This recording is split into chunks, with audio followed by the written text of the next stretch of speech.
어제 그래도 이제 9시간 정도 조사를 이제 받고 진술하시면서 특검으로부터 받은 질문 중에 좀 인상적이었다거나 이거는 좀 핵심을 짚었다 이런 느낀 대목이 있다면 어떻습니까?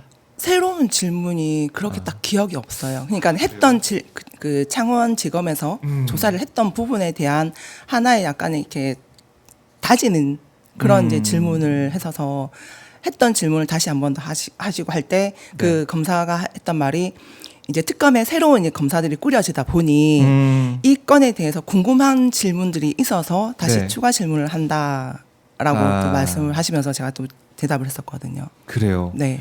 그래서 딱 인상적이 딱 와닿는 이런 거는 좀 없는 네, 그런 네. 조사.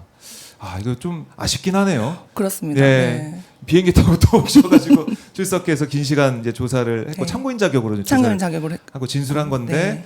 좀 뭔가 이준석 건이나 아니면은 먼저 다른 인물들, 네. 홍준표, 오세훈 뭐 등등 여러 인물들에 대해서 더 진술하고 더 알려주고 싶은 게 많은데 질문이 없으니까 또 막 얘기하기도 그렇고. 네. 그래서 이제 저희가 제출했던 자료에는 예. 인물별로 다 분류를 해서 정리를 했던 그 자료를 검찰에 제출했거든요. 네. 그 자료를 이제 그 검토를 해서 다시 이제 검찰에서 이제 저를 이제 소환을 할 수도 있고 네. 약간 이 말도 조금 그랬었어요. 일정을 조금 이제 애매하게 확정을 안 짓고 네. 다시 부른다라는 것도 부르겠습니다는 아니고 일단 부를 가능성이 있는 것처럼 이게 여운을 조금 남기셨습니다. 그러면은 글쎄 일단은 뭐 자료 검토를 해보는 검토 시간이 좀 많이 필요하다. 네네네. 그래요. 그러니까 어제 자료 들고 가신 거 보니까 총 100여 건의 여론조사 증거를 가지고 가셨는데 윤석열 22회, 홍준표 23회, 오세훈 18회, 박형준 7회. 그러니까 문제가 있어 보이는 거 총 100여 건 여론조사 증거를 가지고 가셨어요. 이렇게 네네. 보시면은 사진을 보면은 꼼꼼하게 박스에 담아가지고 가셨는데 이 관련된 것에 좀 질문이 있었으면은 좋았을 것 같다는 생각도 들고. 그러니까 이제 그 검찰에서 포렌식을 했을 때는 이게 기간을 딱 정해놓고 이제 포렌식했던 자료를 이제 뽑아서 조사를 했었습니다. 그래서 저희가 지금 제출했던 자료는 그 범위 밖에 모든 자료를 다 제출했기 때문에 아마 이제 검토를 하고 나면은 조금 더 이제 포괄적으로 내용들이 더 나올 거라고 저희는 판단을 하고 있거든요. 그러니까 자료가 지금까지 못 봤던 자료도 있고 새로운 자료도 있기 때문에 그걸 하게 되면 지금 언급한 윤석열, 홍준표, 오세훈, 박형준 이런 등등의 사람들은 더 세게 조사받을 가능성도 있다. 네네. 어제는 오세훈 시장도 안 물어봤었네요. 오세훈 시장에 대해서도. 어제는 딱 김영선만 딱 김영선 특파. 네네네. 그리고 제가 이제 마지막에 이제 조사에 남겨달라라고도 말씀드렸던 게 오세훈, 홍준표 이제 그 등등의 사람들을 꼭 조사를 해야 된다. 꼭 조사를 해야 된다. 네네.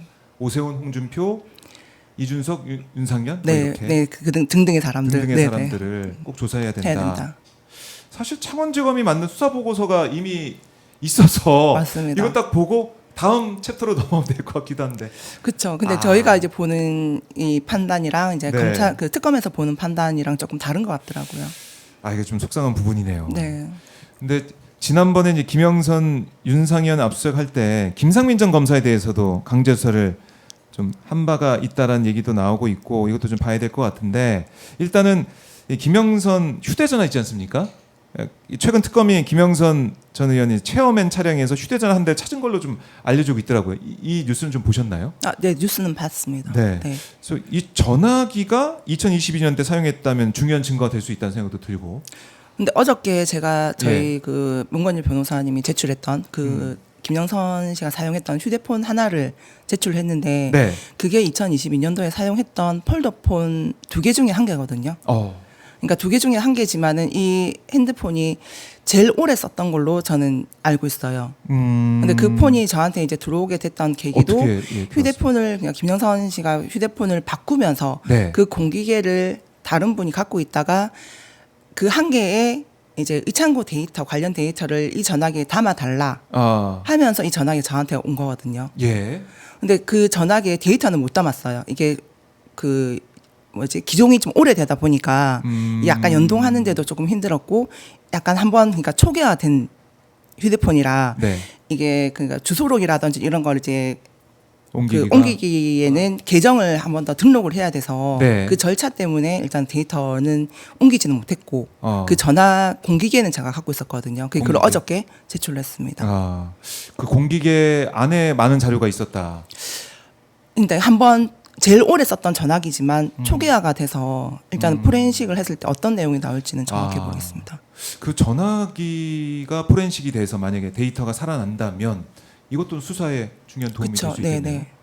제일 오래 사용했던 전화기고 22년도까지도 사용했던 거라. 그러니까 지난해 9월에 김영선 전 의원 폰 압수수색했을 때는 그거는 깡통폰이라고 네. 볼 수 있는 거고 이번에 이 차량에서 발견된 휴대전화 이게 또 궁금한 거고 또 우리 강혜경 씨가 가지고 있던 그 폰 초기화됐다는 그 폰이 네네. 또 제출됐으니까 포렌식을 통해서 어떤 게 드러나느냐 이것도 중요한 네, 자료를 제일 가지고 네, 계셨네요. 그렇죠. 네, 맞습니다. 강혜경 씨가 그래서 그걸 보면은 명태균과 주고받은 내용 아니면은 뭐 다른 뭐 이준석 등등 주고받은 내용 이렇게 하나하나 보면은 그걸 밝힐 수가 있는 중요한 자료가 될 수가 있다.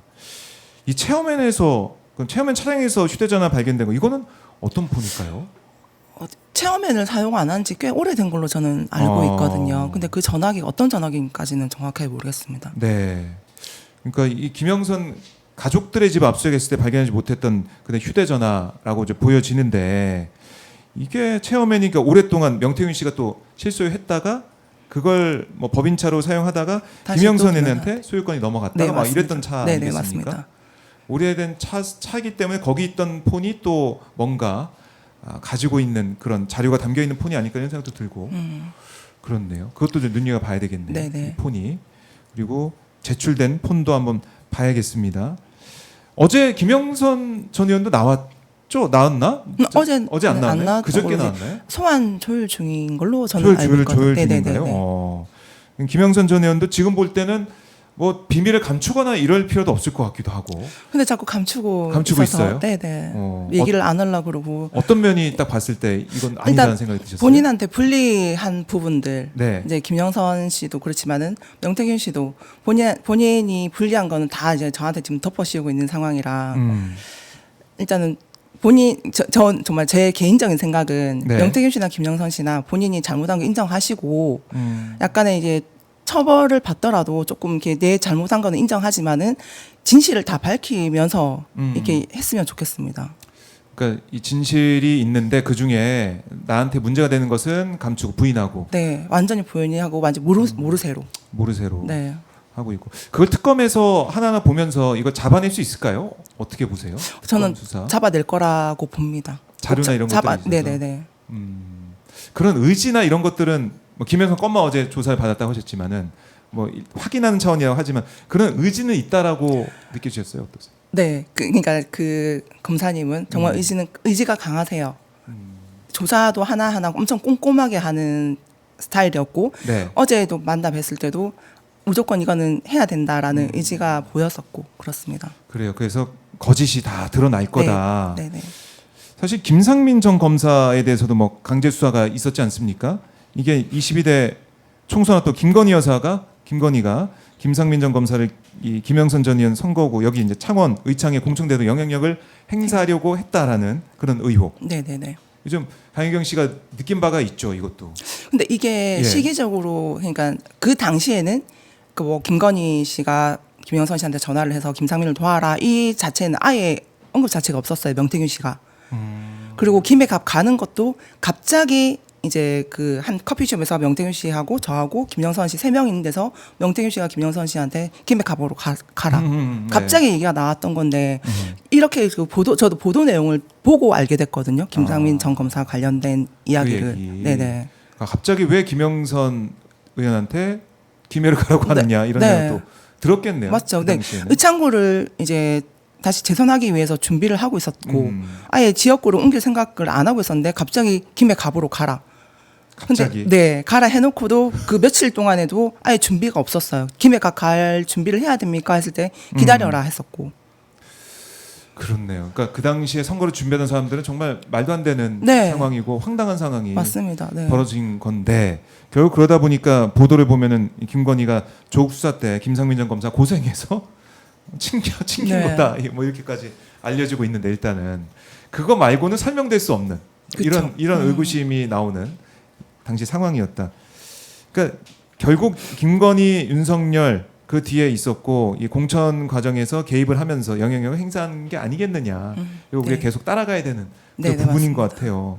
그러니까 김건희, 윤석열 공천 개입 이게 뭐 비단 한두 건이 아니라 2020년 6월 국회의원 재보궐선거 때도 그리고 전국 단위 지방선거에서도 영향력이 있었다는 의혹이 있더라고요. 네, 네. 그래서 당시 지방선 공관위원장이 정진석 정치적. 전 비서실장이었고 국힘의원들 상당수가 뭐 휴대폰을 바꿨다는 소식도 들리고 있는데 그렇다더라고요. 네. 이 수사 보면서 어떤 생각하셨습니까? 핵심이 뭐라고 보세요? 이것도 아마 비슷하게 흘러갈 것 같은데. 일단 다 김건희 씨와 다 관련돼 있는 그냥 김건희 씨의 영향력으로 공천을 받았던 사람들이기 때문에 다 조사가 이루어져야 되고 진실이 밝혀져야 되는데 네.